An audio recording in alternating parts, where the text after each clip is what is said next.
Yeah, like you hit the nail on the head about wanting not to talk about.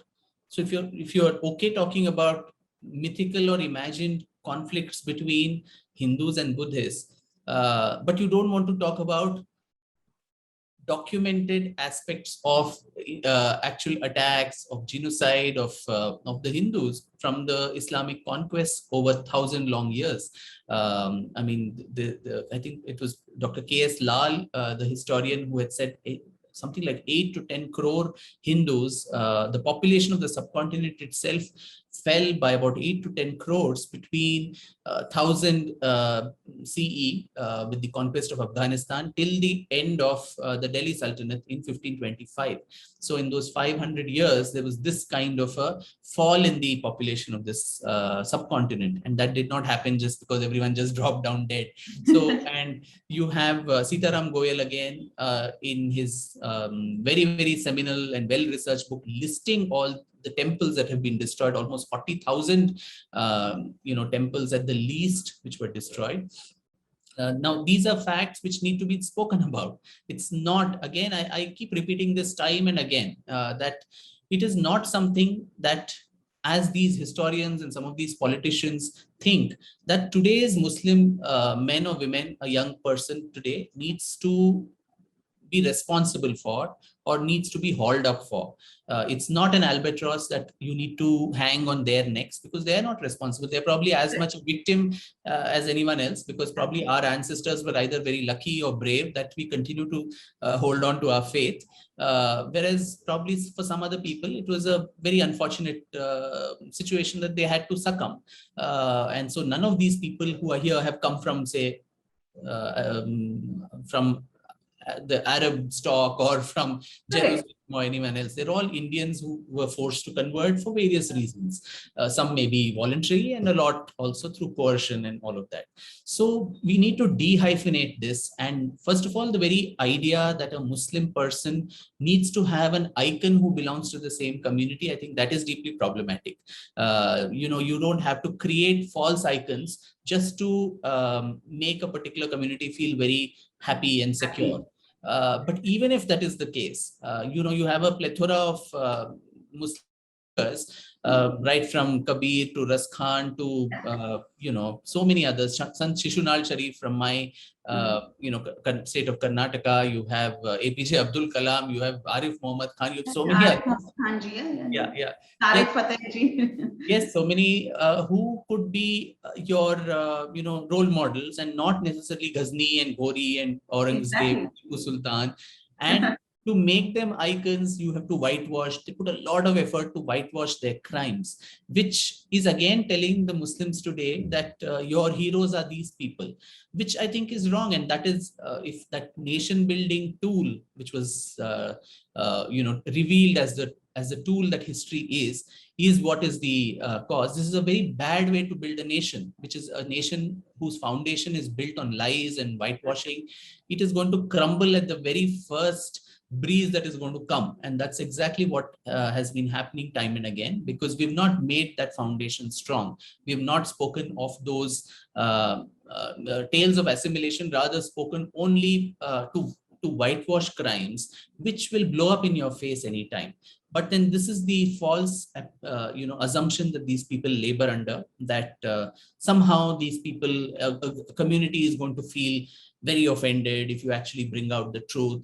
You had that infamous circular, I think in 1989 in West Bengal, which was under communist rule then, where it had surveyed all the books, the history textbooks of the state syllabus of all classes, and came out with a circular issued by the government, mind you. I mean, the authority as the West Bengal government issuing a circular to the state board or whatever, saying how the books need to be revised. So there were two columns, one saying Ashuddho or impure, and the other saying Shuddho, which was the pure part.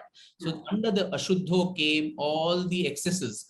That Mahmud Ghazni demolished the Somnath Mandir, the Shivling was taken away and smashed into pieces and made as steps of masjid. That came under Ashuddho, and Shuddho said this should be deleted.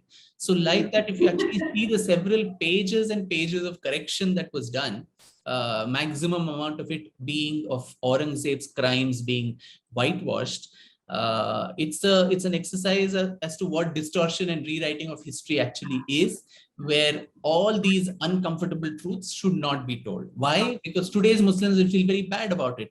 You should tell them that this was how this civilization was treated. Will Durant had called the Islamic conquest of India as one of the bloodiest stories of human history, not just of our country, but of human history. So all these points laid bear in front of them, not with revenge or as vengeful stories, but as timely reminders as to what would happen and what should not happen in our country ever again, and that the Muslims of our country need not either identify with these terrible elements, nor are they responsible for what they did, because then, and it's not some historical thing, Pujita ji. We know, we are seeing it unravel in front of our eyes in Afghanistan with the Taliban's resurgence. Yes. So how the Taliban is treating its people or people of other faiths, women and so on, is not very different from what the Delhi Sultanate or the Mughals would have done 500, 600 years back. So we are not talking about some old story and reviving vengeful tales. It is happening right now in front of our eyes. And so this is a timely reminder to the Muslims of our country too, not to associate themselves with these elements which are so decadent, but actually have peaceful icons or have larger belief in the history of our country. Indonesia, being a completely, Muslim majority country, still believes, I mean, the Ram Leela is a national, art. The whole depiction of the Ram Leela. So where the airline is Garuda and yes, everything there. If you see all those countries, how can that coexistence happen where they acknowledge that culturally they are Hindu, but their roots are Hindu? But their faith is Muslim. So be it. That's a beautiful coexistence to happen. So why can't that happen in a secular country like India? Everybody just says, yeah, by your faith, you're whatever you are, and that's perfectly fine. The Sanatan Dharma allows different opinions to thrive, including atheists and agnostics and everything. It will certainly allow someone a worship of Allah or Jesus or whatever else. So what's the big deal? I mean, even Ninda Stuti was allowed, where bhakti poets, in the worst of way, we were doing Ninda of the gods we worship. Sages and their wives would curse our very gods. Vishnu got cursed by Tulsi, Vrinda, Tulsi. So all these stories are there. So we are very accommodative. We will embrace all these faiths. So the only thing is, what's wrong in that whole belief that culturally and by our roots we are a particular belief, which is the Sanatan belief, and then we've branched out into different paths, and we anyway say ekam sat vipra bahudha vadanti. So all these paths lead to the truth as we see it. So I think if that sort of a approach is taken, rather than do subterfuge and do all this whitewash and all of that, it's going to blow up in your face sometime, and that's what is happening now. Please remember to subscribe to us and switch on the notifications for this channel. For our other social media links, more content, and to support our work, please visit citti.net. Dhanyavad. Namaskar.